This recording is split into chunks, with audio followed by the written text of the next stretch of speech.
My name's Lucas Harper, and I'm the kind of guy who thrives on chaos. Growing up in Portland, Maine, in a crumbling house with a dad who drank more than he worked, I learned early to swing first and think later. At 22, I was a bartender at the Rusty Anchor, a dive bar where the locals drowned their sorrows and I dodged their fists. I wasn't proud of my life, but I wasn't ashamed either. It was survival, plain and simple. That night, the bar was a haze of cigarette smoke and spilled beer. Ethan Caldwell rolled in, yes, rolled, with his custom wheelchair that probably cost more than my rent for a year. He was 24, all sharp cheekbones and sharper wit. His tailored blazer screaming money while his cold blue eyes screamed, "Don't test me." Everyone knew him. The prodigy son of Caldwell Tech, paralyzed from the waist down after a car accident at 16. The town whispered about him like he was a myth, brilliant, broken, untouchable. I hated him on sight, not because of the chair, but because of what he represented: wealth, privilege, a life I'd never touch. He sat at the bar, ordering a whiskey neat, his voice low and precise, like he was dissecting every word before it left his mouth. The regulars, a pack of loudmouths led by Tommy Vance, started their usual taunts. "Hey, rich boy, Will's got a speed limit." Tommy slurred, his buddies cackling. Ethan didn't flinch, just sipped his drink, but I saw his jaw tighten. I don't know why I did it. Maybe it was the 3 shots of tequila burning through me, or the way Tommy's laughter grated like sandpaper. Maybe it was Ethan's calm, like he was above it all, that made me want to shatter his facade. I leaned over the bar, grabbed his collar, and kissed him. Hard, messy, deliberate.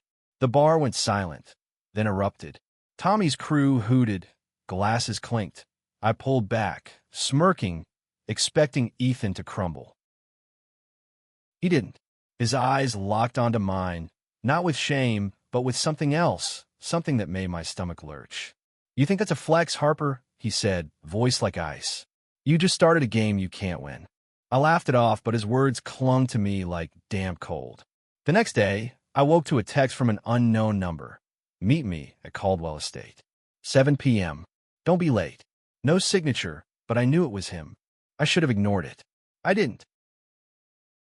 The Caldwell Estate was a fortress of glass and steel, perched on a cliff overlooking the Atlantic. I drove up my beat-up Chevy, feeling like a trespasser. Ethan was waiting in the foyer, his wheelchair framed by a chandelier that screamed old money.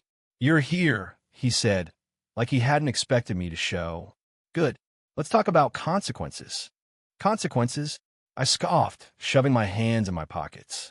"It was a kiss, man. Get over it." His smile was sharp enough to cut. "You kissed me to provoke me, Lucas, to make me feel small. But you don't know me. You don't know what I've survived." He gestured to a sleek office down the hall. "Cool, mate. Let's play your game." I followed, half curious, half wary. The office was all clean lines and tech, screens everywhere, humming with data.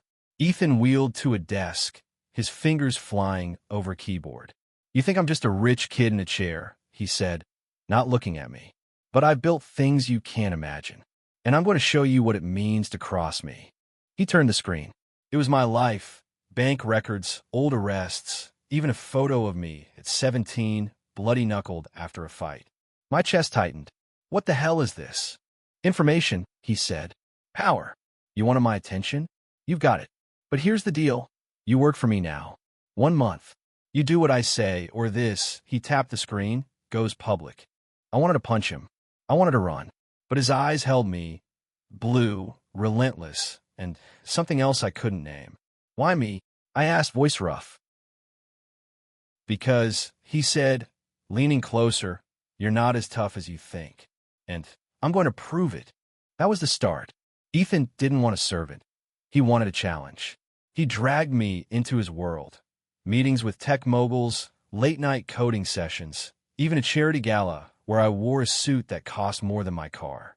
I hated him for it, but I couldn't look away. He was brilliant, ruthless, and every time he smirked, I felt that kiss again like a brand. One night, after a brutal day of him dismantling my every move, we ended up by the lake behind his estate. The water was still, the air heavy with pine. Why do you push so hard? I snapped, kicking a stone into the water. What's the point? He looked at me, his face softened by the moonlight. Because you're not invisible, Lucas. You think you are, but you're not. And I see you. My throat tightened. Nobody had ever said that to me. Nobody had ever looked at me like he did. Like I was more than a screw-up. I want to hate him, but my heart was traitorously loud. The next week was a blur of his world swallowing mine. Ethan didn't just demand my time. He demanded my mind. He'd call me at 3 a.m., voice crackling through my cheap phone, asking me to debug code I barely understood. You're not stupid, Lucas, he'd say when I fumbled. Stop acting like it. His confidence in me was infuriating, mostly because I didn't deserve it. One morning, he dragged me to a boardroom in downtown Portland, where suits twice my age hung on his every word. I stood in the corner, feeling like a stray dog in a penthouse, while Ethan pitched a new AI project for Caldwell Tech. His voice was steady, commanding, but I noticed his hands clenched tight on the arms of his chair, like he was fighting something no one else could see. After, in the elevator, I couldn't hold it in. Why am I here, Ethan? To watch you play genius? I'm not your intern. He looked at me, eyes narrowing. You're here because you kissed me, Lucas. You made this personal. Now you get to see who I am. Personal? I laughed, bitter. I kissed you to shut Tommy up. It wasn't about you. Bullshit, he said, voice low. You wanted to break me, but you can't. And you're starting to realize that. The elevator dinged, and he rolled out, leaving me with the weight of his words. I hated how he saw through me, how he peeled back my bravado like it was nothing. Worse, I hated how I kept showing up, how I kept wanting to prove him wrong or right. Days bled into nights, and Ethan's game became my life. He pushed me to learn coding, business, even how to tie a damn tie properly. But it wasn't just about skills. He'd ask questions that cut too deep. Why do you fight everyone, Lucas? Or what are you so afraid of? I dodged, but his gaze was a spotlight, and I was running out of shadows. One evening, at his estate, we were in his office again, surrounded by screens glowing with data. I was exhausted, my head pounding from trying to keep up with him. This is pointless, I snapped, slamming my laptop shut. I'm not like you, Ethan. I don't belong here. He wheeled closer, too close, his voice quiet but fierce. You think I belong? You think I wanted this? He gestured to his chair, his legs. I was 16, Lucas. 1 second, I'm driving to a party. The next, I'm in a hospital, relearning how to live. You think I chose this? I froze, shame curling in my gut. I didn't mean... You did, he cut in. You think I'm untouchable because of money, but you don't see the scars. You don't see the nights I wonder if I'm enough. His voice cracked, just for a second, and it broke something in me. I wanted to say something, anything, but my mouth was dry. He leaned back, exhaling. You kissed me to hurt me, but I'm not the one who's hurting. That night, I couldn't sleep. His words churned in my head, mixing with memories of my own. Fists flying, my dad slurred insults, the way I'd built walls so high I couldn't see over them. Ethan was right. I was hurting, and he saw it. The next day, he took me to a community center he funded, a place for kids like I used to be, angry, lost, white kids from broken homes who thought the world owed them nothing. I watched him talk to them, his wheelchair no barrier to the way he listened, really listened. One kid, maybe 15, asked him, how do you keep going when it's all shit? Ethan smiled, soft but sure. You find something worth fighting for, even if it's just yourself. I felt like an intruder watching him give these kids what I'd never had. But when he looked at me, it wasn't pity or judgment. It was a challenge. Like he was saying, you could be more Lucas, if you let yourself. That night, we ended up by the lake again. The air was crisp, the stars sharp against the dark. I sat on the bench, him beside me, the silence heavy but not uncomfortable. Why do you care? I asked finally, my voice barely above a whisper. Why waste your time on me? He didn't answer right away. Then, slowly, he reached for my hand, his fingers brushing mine. Because when you kissed me, Lucas, it wasn't just a dare. It was a question, and I'm answering it. My heart stopped. His touch was electric, and for the first time, I didn't pull away. The days that followed were a tightrope. Ethan's game continued, but it wasn't just about control anymore. He'd push me, hard, through coding challenges, business pitches, even teaching me to navigate his world of power and precision. But there were moments, fleeting and raw, where his guard dropped. A glance that lingered too long, a brush of his hand when he passed me a tablet, a laugh that felt like it was just for me. I was drowning in him, and I hated myself for it. I wasn't supposed to feel this way. Not for Ethan Caldwell, not for anyone. My life was fists and fury, not soft touches and quiet confessions. But every time I tried to pull back, he'd say something that cut through my defenses. "You're not a lost cause, Lucas," he said once, his voice steady as we sat in his office. "Stop pretending you are." I didn't know how to answer that, so I didn't. Instead, I threw myself into his tasks, hoping work would drown out the chaos in my head. But it didn't. Every night, I'd replay that moment by the lake, his hand on mine, and wonder what the hell I was doing. One afternoon, Ethan took me to a tech conference in Boston. The room was packed with white men in expensive suits, all buzzing about innovation and disruption. I felt like a fraud in my borrowed blazer, but Ethan moved through the crowd like he owned it, his wheelchair no match for his presence. He introduced me as his consultant, which made me snort, until I realized he meant it. During a break, we ended up on a balcony overlooking the city. The wind was sharp, and I caught him shivering. Without thinking, I draped my jacket over his shoulders. He looked up, surprised, and for a second his eyes softened. "Careful, Harper," he said, a teasing edge to his voice. "People might think you care." I shrugged, my face burning. "Don't get used to it." But he was already getting under my skin. That night, back at the estate, he invited me to stay for dinner. Not a demand, not part of his game, just an invitation. The dining room was all dark wood and candlelight. And for once, he wasn't the untouchable Heir. He was just Ethan, laughing at my terrible jokes, his eyes crinkling in a way that made my chest ache. "Tell me something real," he said suddenly, setting down his glass. "Not the tough guy act. Something true." I froze, my fork halfway to my mouth. Nobody asked me that. Nobody cared. But his gaze was steady, waiting. "I'm scared," I admitted, the words spilling out before I could stop them. "Scared I'll always be the guy who screws up. The guy who's never enough." He didn't laugh or judge. He just nodded, like he'd known it all along. "You're enough, Lucas. You just don't believe it yet." I wanted to argue, to tell him he was wrong, but the way he looked at me, like I was worth something, shut me up. After dinner, we ended up by the lake again, the place that was starting to feel like ours. The air was heavy with the scent of pine and water, and I sat closer to him than I meant to. "You ever think about that kiss?" I asked, my voice rough, half hoping he'd dodge the question. He didn't. "Every day," he said, his eyes locked on mine. "You..." My heart pounded. "Yeah." The silence stretched, electric, and then he reached for me, his hand curling around the back of my neck. This time, I didn't hesitate. I kissed him, slow, deliberate, nothing like the angry dare in the bar. His lips were warm, and when he kissed me back, it felt like a promise. But the next morning, reality crashed in. Tommy Vance and his crew were waiting outside the estate, their truck parked crookedly on the lawn.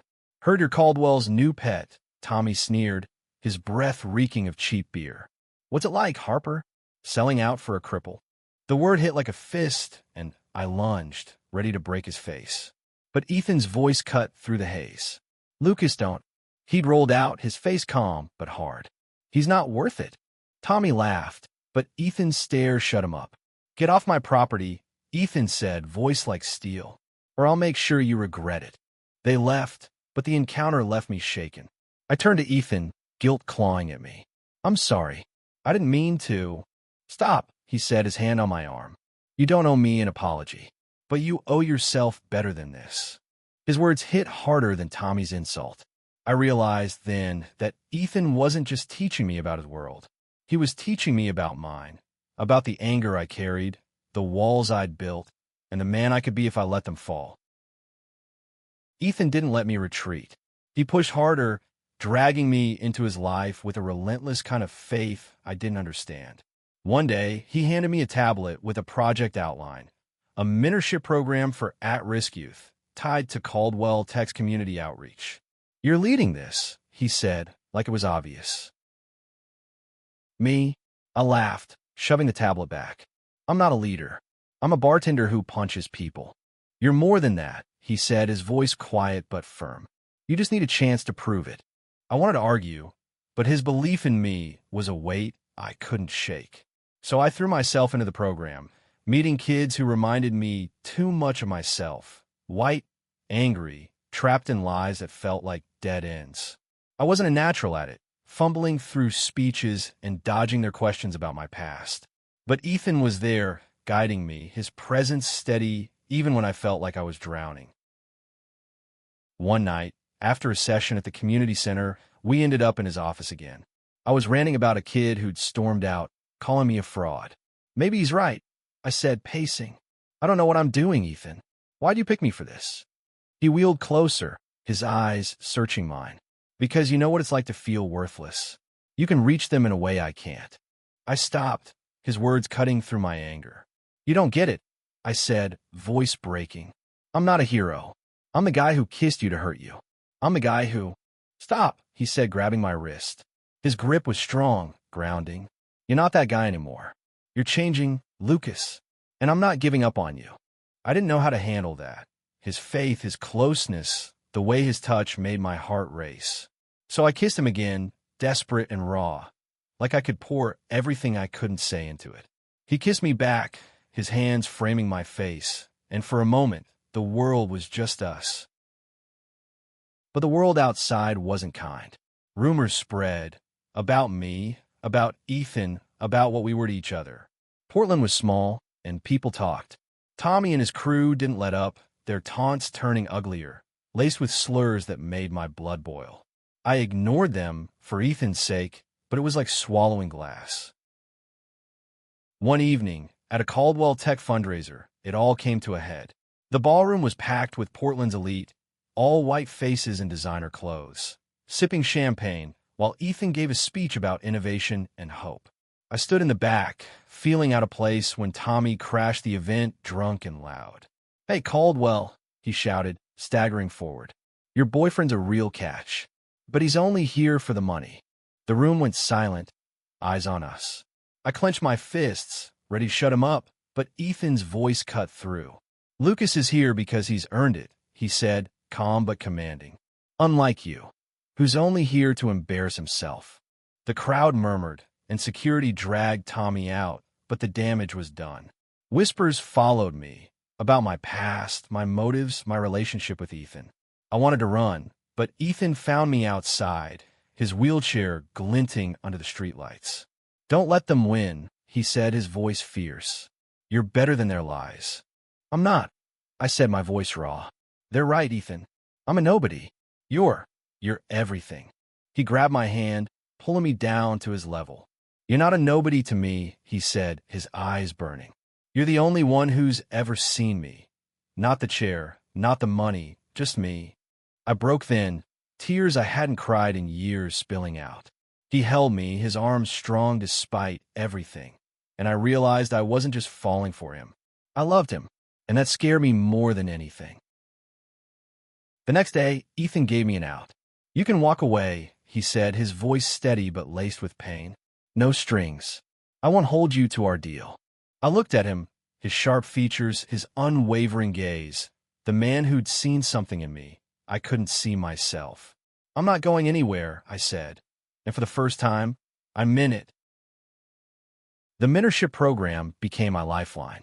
Working with those kids, seeing their anger mirror my own, forced me to face the parts of myself I'd buried. Ethan was there every step, not as a savior, but as a partner, pushing me to be better while letting me stumble. I started to see what he saw, not a screw-up, but a man who could make a difference. One afternoon, we took the kids to the lake behind the estate, a team-building day Ethan had insisted on. The kids laughed, tossing stones into the water, and for once I felt like I belonged. Ethan watched from his chair, his smile soft but proud. I caught his eye, and he nodded like he knew what I was feeling. That night, we stayed by the lake after the kids left, the sunset painting the sky in hues of fire. I sat on the bench, him beside me, and the silence felt like home. "You did good today," he said, his voice warm. "They trust you. That's not easy to earn." I shrugged, but my chest swelled. I had a good teacher. He laughed, a sound that still caught me off guard. "You're teaching me, too, how to let people in." I looked at him, my heart pounding. "Ethan, I stopped. The words too big, too raw." Instead, I leaned in and kissed him, slow and sure, pouring everything into it. My fear, my hope, my love. He kissed me back, his hands steady on my face, and when we pulled apart, his eyes were shining. "I love you," he said, simple and certain. I froze, the words hitting like a wave. I never heard them before, not like that. "I love you too," I whispered, and it felt like a vow. But life wasn't a fairy tale. The rumors didn't stop, and neither did the hate. Tommy and his crew escalated, spray painting slurs on my car, spreading lies about Ethan's company. It hurt, but Ethan faced it with the same fire he always had. "They don't get to define us," he told me one night, his voice fierce. "We do." He was right. So we fought back, not with fists, but with truth. We poured everything into the mentorship program, turning it into something bigger, something that gave kids like me a chance. The community noticed. The whispers faded, replaced by stories of what we were building together. 1 year later, we stood by that same lake, the kids now calling me coach and Ethan the boss. The sunset was just as beautiful, but it was the man beside me who made it mean something. I took his hand, feeling the weight of everything we'd been through. "You changed my life," I said, my voice thick. "That kiss, I thought I was breaking you, but you broke me open." He smiled, squeezing my hand. "You were never broken, Lucas, just waiting to be seen." And there, under the fading light, I realized he'd taught me the greatest lesson of all. Love wasn't just about finding someone else. It was about finding yourself, scars and all, and choosing to fight for both.